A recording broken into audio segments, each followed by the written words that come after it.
महादेवी वर्मा की कहानी गिल्लू पाठ।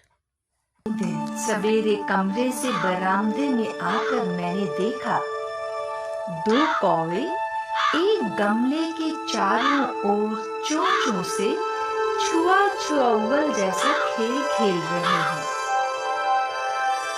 निकट जाकर देखा गिलहरी का एक छोटा सा बच्चा है जो संभवतः घोंसले से गिर पड़ा है और अब कौवे जिसमें सुलभ आहार खोज रहे हैं वह निश्चेष्ट सा गमले से चिपटा पड़ा था। सबने कहा कौवे की चोंच का घाव लगने के बाद यह बच नहीं सकता, अतः इसे ऐसे ही रहने दिया जाए, परंतु मन नहीं माना। उसे हौले से उठाकर अपने कमरे में लाई, फिर रुई से रक्त पोंछकर घावों पर पेनिसिलिन का मरहम लगाया। रुई की पतली बत्ती दूध में भिगोकर जैसे तैसे उसके नन्हे से मुंह में लगाई, पर मुंह खुल न सका और दूध की बूंदें दोनों ओर लुढ़क गईं। कई घंटे के उपचार के उपरांत उसके मुंह में एक बूंद पानी टपकाया जा सका। 3-4 मास में उसके स्निग्ध रोएं, झब्बेदार पूंछ और चंचल चमकीली आंखें सबको विस्मित करने लगी। हम उसे गिल्लू कहकर बुलाने लगे। मैंने फूल रखने की एक हल्की डलिया में रुई बिछाकर उसे तार से खिड़की पर लटका दिया। वही 2 वर्ष गिल्लू का घर रहा।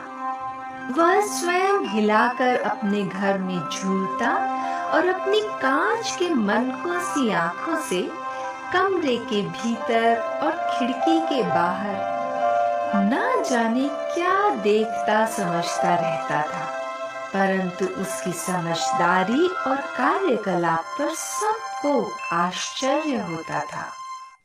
जब मैं लिखने बैठती तब अपनी ओर मेरा ध्यान आकर्षित करने की उसे इतनी तीव्र इच्छा होती थी कि उसने एक अच्छा उपाय खोज निकाला।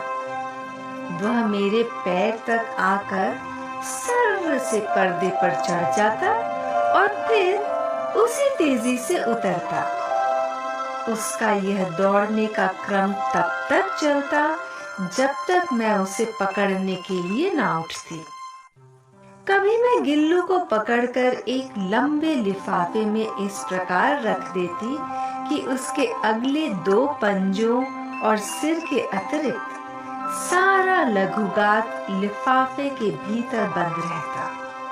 इस अद्भुत स्थिति में कभी कभी घंटों मेज पर दीवार के सहारे खड़ा रहकर वह अपनी चमकीली आंखों से मेरा कार्यकलाप देखा करता।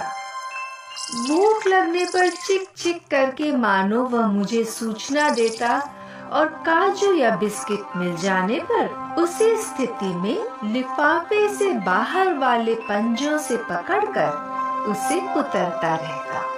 नीम चमेली की गंध मेरे कमरे में हौले हौले आने लगी। बाहर की गिलहरियां खिड़की की जाली के पास आकर चिक चिक करके ना जाने क्या कहने लगी। गिल्लू को जाली के पास बैठकर अपनेपन से बाहर झांकते देखकर मुझे लगा कि इसे मुक्त करना आवश्यक है। मैंने कीले निकालकर जाली का एक कोना खोल दिया और इस मार्ग से गिल्लू ने बाहर जाने पर सचमुच ही मुक्ति की सांस ली। इतने छोटे से जीव को घर में पले कुत्ते बिल्लियों से बचाना भी एक समस्या ही थी।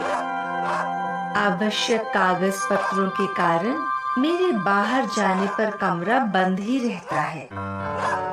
कॉलेज से लौटने पर जैसे ही कमरा खोला गया और मैंने भीतर पैर रखा, वैसे ही गिल्लू अपने जाली के द्वार से भीतर आकर मेरे पैर से सिर और सिर से पैर तक दौड़ने लगा।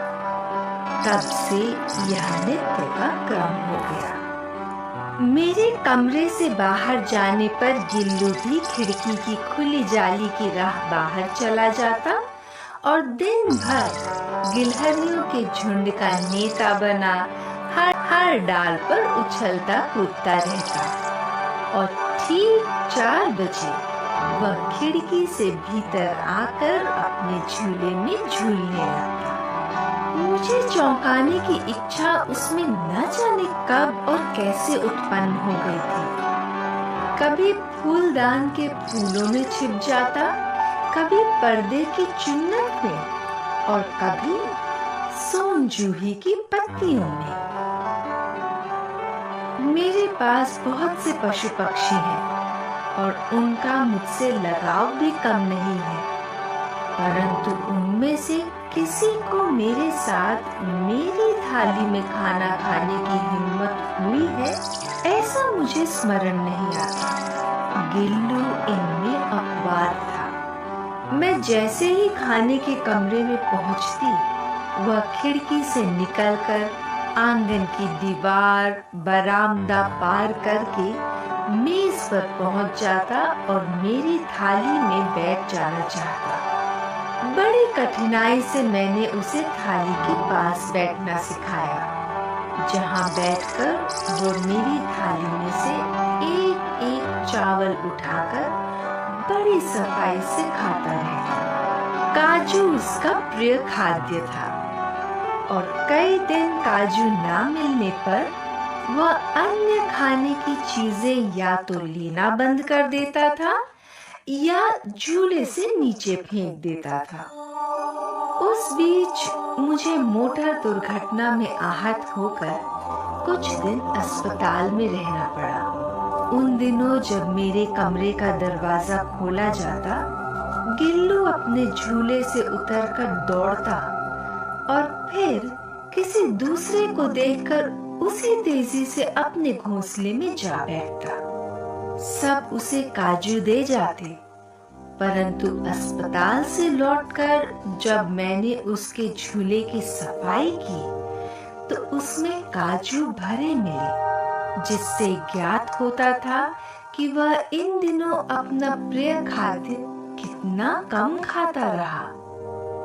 मेरी अस्वस्थता में वह तकिए पर सिरहाने बैठकर अपने नन्हे नन्हे पंजों से मेरे सिर और बालों को इतने हौले हौले सहलाता रहता कि उसका हटना एक परिचारिका के हटने के समान लगता। गर्मियों में जब मैं दोपहर में काम करती रहती तो गिल्लू न बाहर जाता न अपने झूले में बैठता।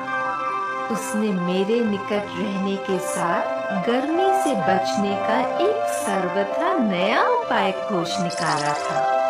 वह मेरे पास रखी सुराही पर लेट जाता और इस प्रकार समीप भी रहता और ठंडक में भी रहता। गिलहरियों के जीवन की अवधि 2 वर्ष से अधिक नहीं होती, अतः गिल्लू की जीवन यात्रा का अंत आ ही गया। दिन भर उसने न कुछ खाया न बाहर गया। रात में अंत की यातना में भी वह अपने झूले से उतरकर मेरे बिस्तर पर आया और ठंडे पंजों से मेरी वही उंगली पकड़कर हाथ से चिपक गया जिसे उसने अपने बचपन की मरणासन स्थिति में पकड़ा था।